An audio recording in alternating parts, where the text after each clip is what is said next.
Hello, good afternoon, good morning, good evening, possibly for some of you. Thanks for joining us this afternoon. We're going to give it a few more minutes to let people filter in, and then we'll get things started.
Looks like we still have a few more folks coming in here, so we're going to give it about another 30 seconds, and then we'll get things started.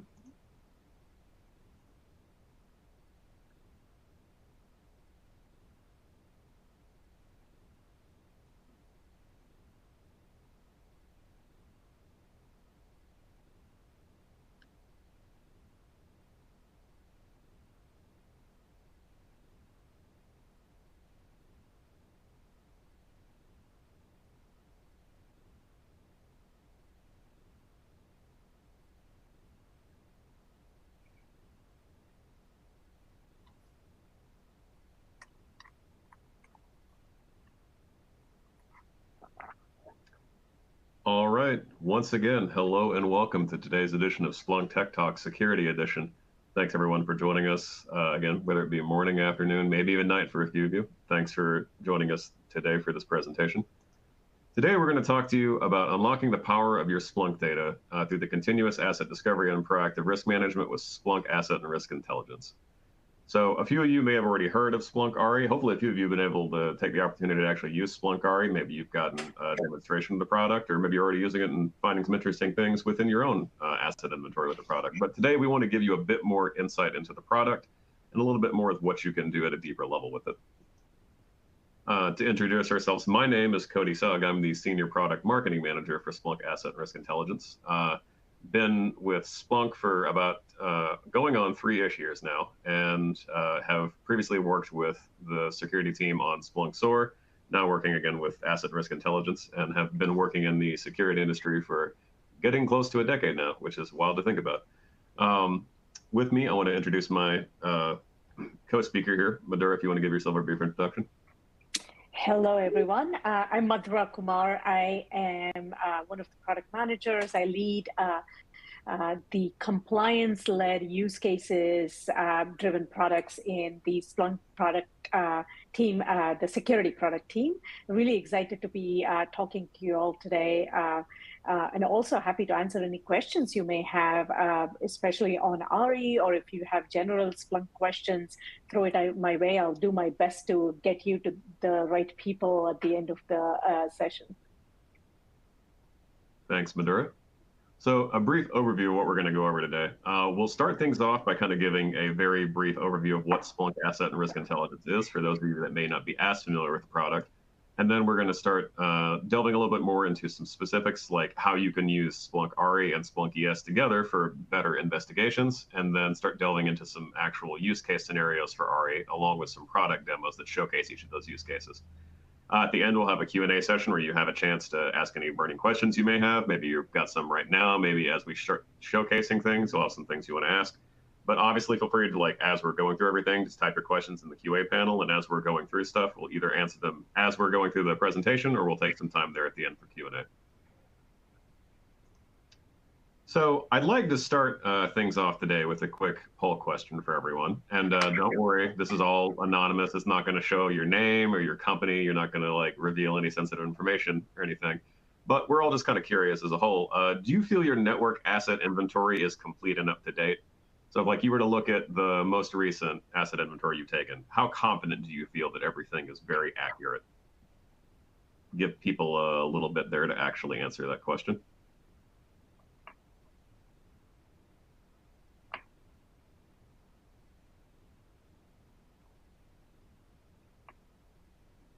I said, don't be shy, call anonymous. We're not here to judge anyone on whether or not their inventories are complete or incomplete.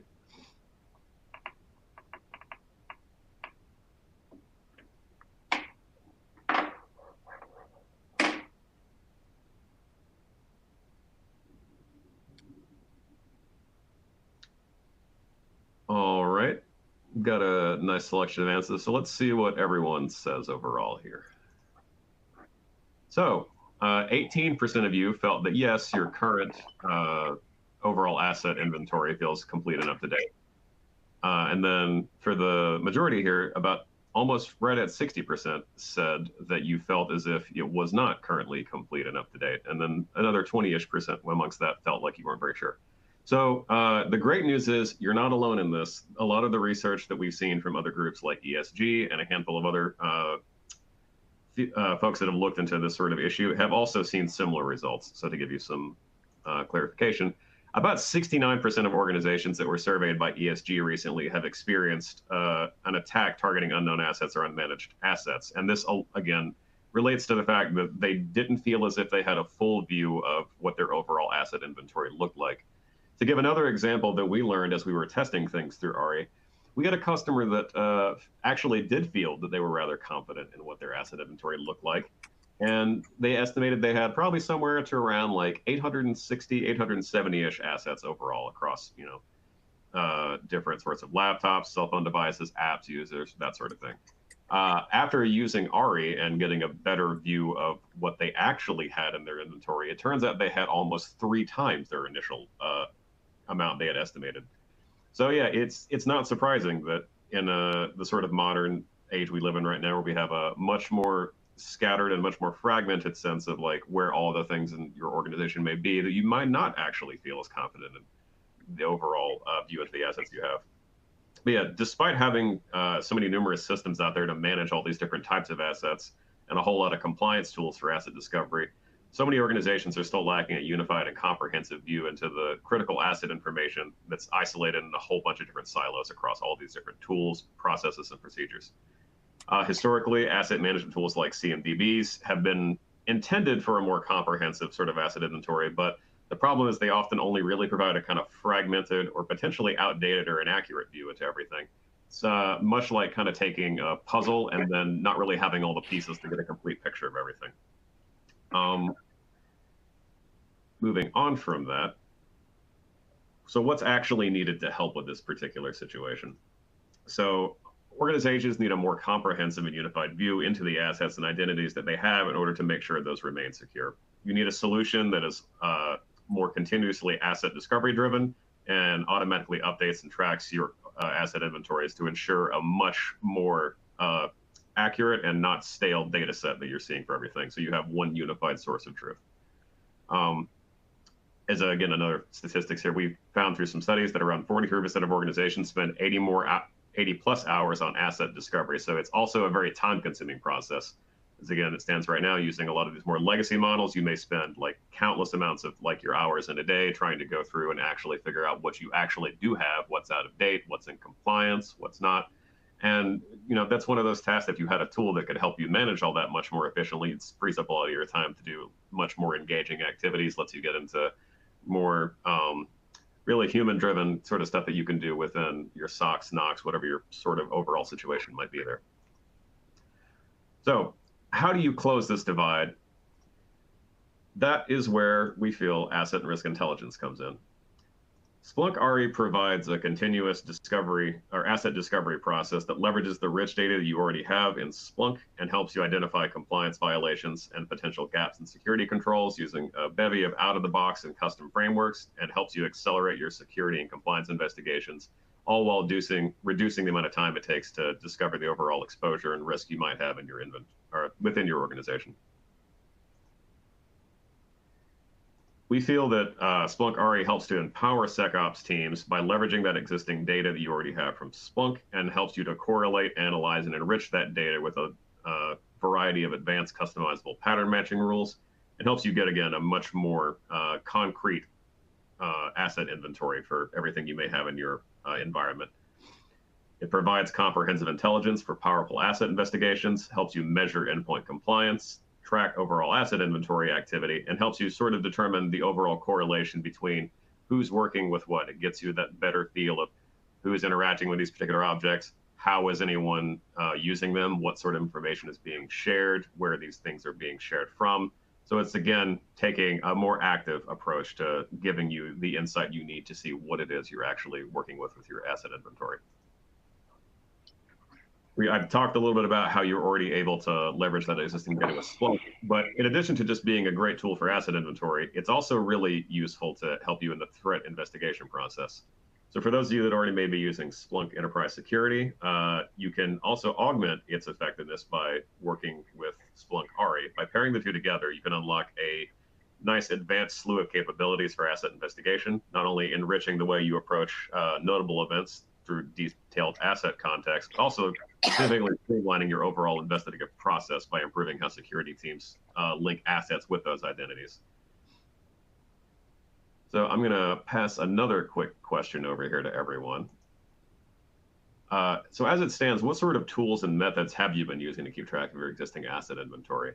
Again, going to give folks a little bit of time to share their thoughts on this one. This one, we won't have an actual answer that shows up on screen, but again, we're just sort of curious what you've been using. Is it like, if you've been using more traditional CMDB methods? Have you used other sort of asset inventory management tools?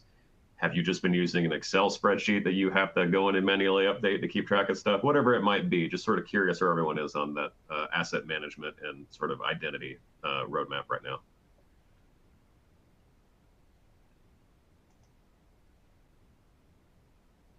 Give folks another minute or two to answer that.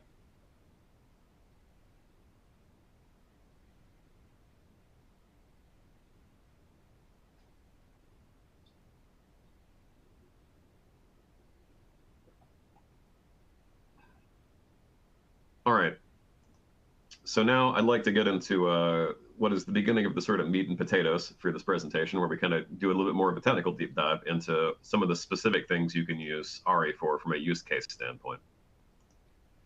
As I've already talked about, one of the big aspects of Splunk ARI is being able to kind of help you from a compliance standpoint. But Splunk ARI helps you by providing an updated and comprehensive asset inventory and helps you correlate security analysis results and better understand the relationship between the devices and users you have in your organization. It helps you to quickly gather context and detail needed in order to inform your security investigations and accelerate the investigation process for better incident response.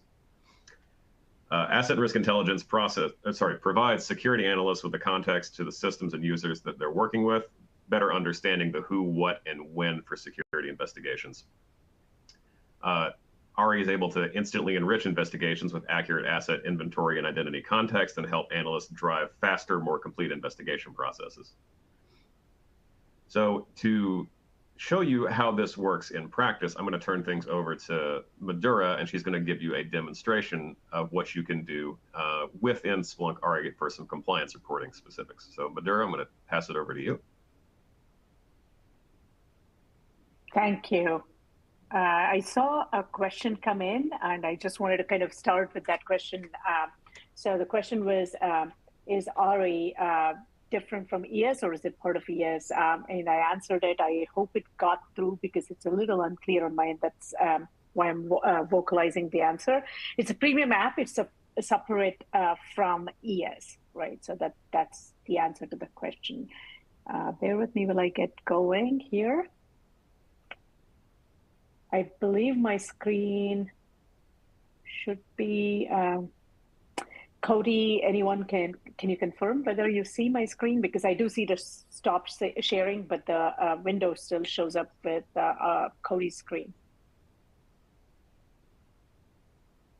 Right now, it looks like it's previewing the other screen I had there. So one moment, let's see if we can get that going. Okay, I'll retry this.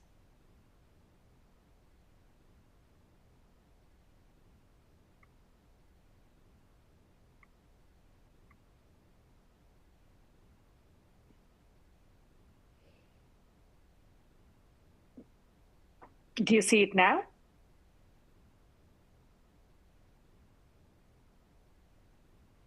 It's showing up okay for me now. And I think we have. My screen is showing up? Yes. Okay, great. Okay, thanks for confirming. Okay, so Cody talked about compliance as one of the key use cases of RE. So I want to kind of go into the product portion of it, but I want to set the stage with how we view the compliance use case with RE. So the very premise of asset discovery and the continual updating and making sure that the information on assets is current is extremely important for the security investigations, security posture management. A lot of these, what I call as defensive reactive kind of use cases. But when you think about another leading use case, which is really understanding any gaps you may have in security controls, any requirements that you can support for additional teams and surfacing any gaps, that is another key part of what you can bring to the table with RE, right? So to start with, RE itself, and in this particular instance, I'm sharing sort of the baseline view of all of the compliance gaps that RE can surface. But I do want to add that it also can support standard protocol, or sorry, regulatory reporting of PCI, HIPAA as it pertains to assets that are known to RE, right? So we do have that whole section. And I also want to kind of highlight the section that I'm sharing, which is all about showing what are the software control gaps when it comes to, say, the presence of an endpoint product, a presence of vulnerability scanning, or disk encryption and such. So if I want to dig deeper into this, right? So this is, let's say, a view of all of your assets on which you have a CrowdStrike deployed.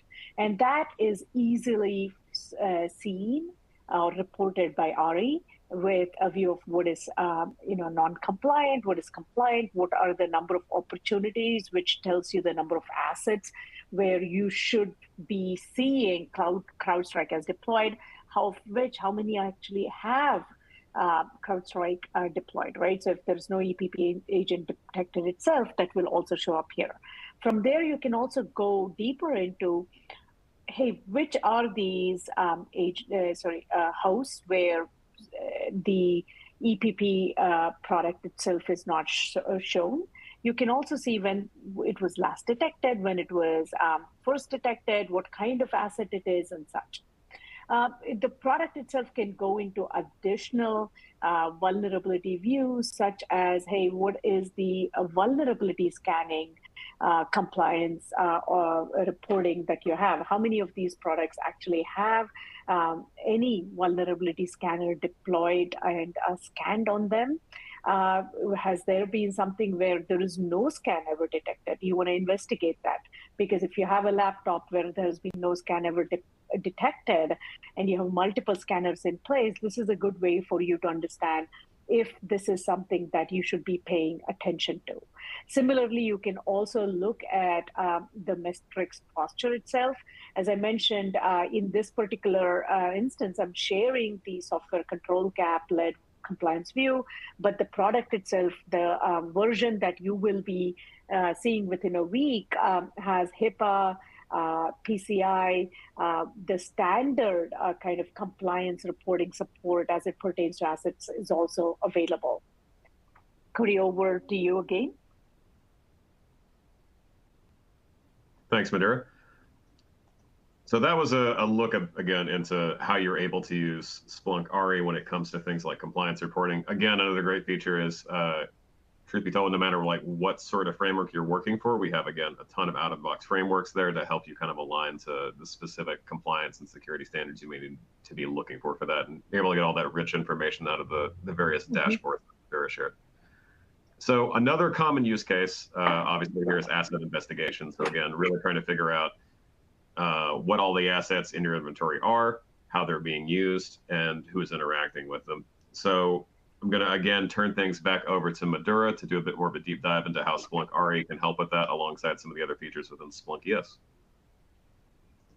Great. Okay, so let's, hopefully this should be visible now. We good? Okay. Yep. So when it comes to asset discovery, as we mentioned, this is the bedrock use case, right? So this is all about really not only looking for asset information, establishing what is an asset and showing that information to you. It's also about categorizing it correctly. It's also about continually updating it.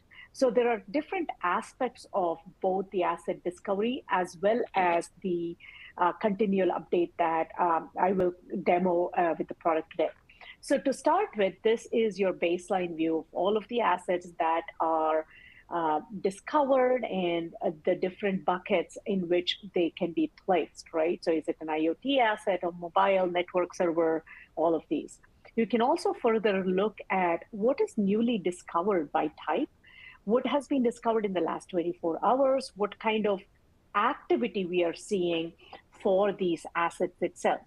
Now, how does the product start with the discovery part? So to that, I'll go into this section, which is called as the data source led active discovery of assets. So the way the product works is you set up the, say, 6 to 8 sources, and these sources come from different vendors who are already sending logs, or you have configured to send logs to your Splunk platform. You can also choose to augment this with custom data sources, which could be your spreadsheets, your CSVs and such, or it could be a source which is completely outside of what we call as known data sources. And the known data sources are all of the mainstay products in the networking world, which are either you have a forwarder sending information over, very pertinent information, or the logs itself are being sent to us. So it's up to you, right? So you pick and choose what you want to bring you information to help build that asset inventory.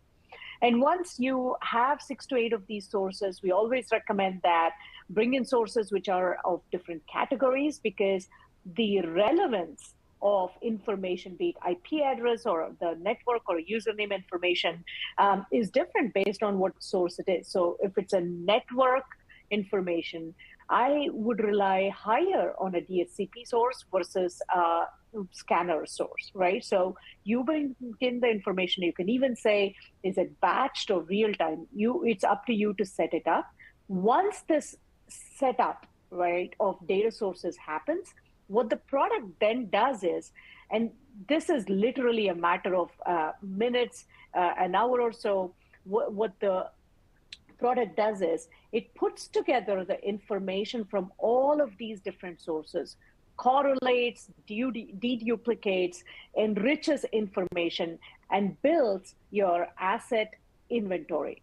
And the asset inventory can be, in this case, you're seeing the network asset view. You can also look at it from a user identity perspective, IP addresses, many of these things. And when you go into this, you can then say, okay, I have a decent information now in terms of the different categories. And this, by the way, has been something that's been very interesting for a lot of customers.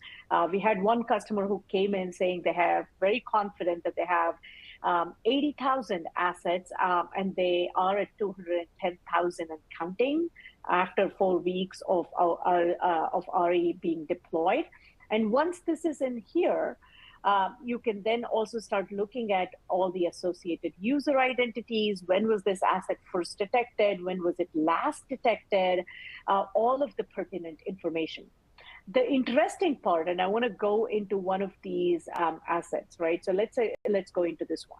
The interesting part is not only do you get the view of what is the detected activity, which is the information of, let's say you have an asset, right? You can also find out the associated IP addresses that are assigned or connected to this, user identities interacting with the different MAC addresses, what kind of vulnerabilities are discovered there, or softwares, if it's reported, it would show up. But you also get a good sense of a snapshot of a health record for that asset. You also understand what are the contributing data sources. In fact, one of our customers that used RE came to us and said one of their key takeaways was which vulnerability scanner was being more effective by dint of being reporting, or rather reporting on assets across the board in a more frequent manner versus which one was actually not showing up at all as a data source, contributing data source. That led them to try and find out why the gap was and if they even needed coverage from these two different products. So a good way to make sure that you're getting your money's worth in other products that you have deployed. So this information, as Cody mentioned, is not just about giving you that asset-led view, but this information ties into investigation. So if you are investigating an incident, right, and by the way, the REES plugin is very, very easy to use. So for instance, if I want to go into ES today, the assets and identities framework on ES is directly populated by RE, which then helps you have an easy way of having this information already be enriched in any of your ES notables. You can go into the incident details. If it's an incident that has a notable that has any asset-related information, the notable would show that information directly coming from RE.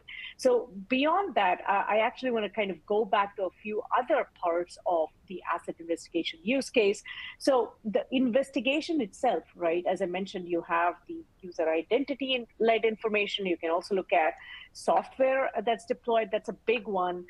We had a customer who actually came in to us and said their use case was that they had to actually look at particular software. I can't,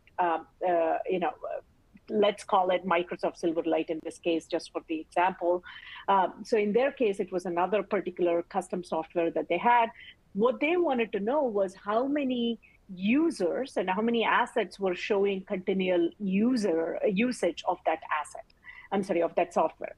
So the reason for that was the more usage they saw, the more information that or evidence it would give them to support the request they were seeing from a few teams in continuing to maintain it, versus what their initial thought was, which was to retire that just to make sure that if it's only used by 3 or 4 individuals, if it's not as valuable, they didn't want to continue to pay the license, right? So there was a lot of questions raised, and where I was beneficial was giving them a look at, they could just go generate a report of all of the different assets that were using that product, and when was it first used, when was it last detected, is it an active usage, what teams do they belong to, how can they actually support the budgetary question and such. So really effective use of product beyond investigation, which can also be investigation in other ways, right? So where you're trying to find other kind of answers. Another part I want to call out with the investigation pieces, attack surface exploration. We have, when we are looking at security operations use cases, a lot of it is contextual. A lot of it is about not only looking at an asset or user account as, yeah, this is compromised, but it's more along the lines of it's likely compromised. Let's investigate, let's learn more. So when you have something of that kind going on, one of the great ways to leverage the power of RE is to know if that IP address is showing irregular or abnormal behavior, then what are all the connected network hosts to this particular IP address. You can then put them in a watch list or some sort of have a secondary check for them, which would help you investigate this while also making sure that you are helping or thwarting, or at least having a view of any lateral movement-led use cases for security investigation. So the attack surface exploration, all the associated assets which are in the blast radius, this information is also surfaced by RE. Back to you, Cody. Thanks, Madhura. So as we start kind of wrapping things up a little bit before we get to Q&A, so some key takeaways for everyone. Today we've shown how RE can help users work towards a more proactive risk mitigation process through continuous asset discovery and compliance monitoring. We've also gone through how RE's existing compliance features can help those organizations quickly identify security control point failures and issues that could lead to a breach or audit failure. And then finally, Madhura showcased RE's asset investigation features and how they can help you reduce the overall time that analysts spend pivoting to other systems to better understand the assets involved in an attack.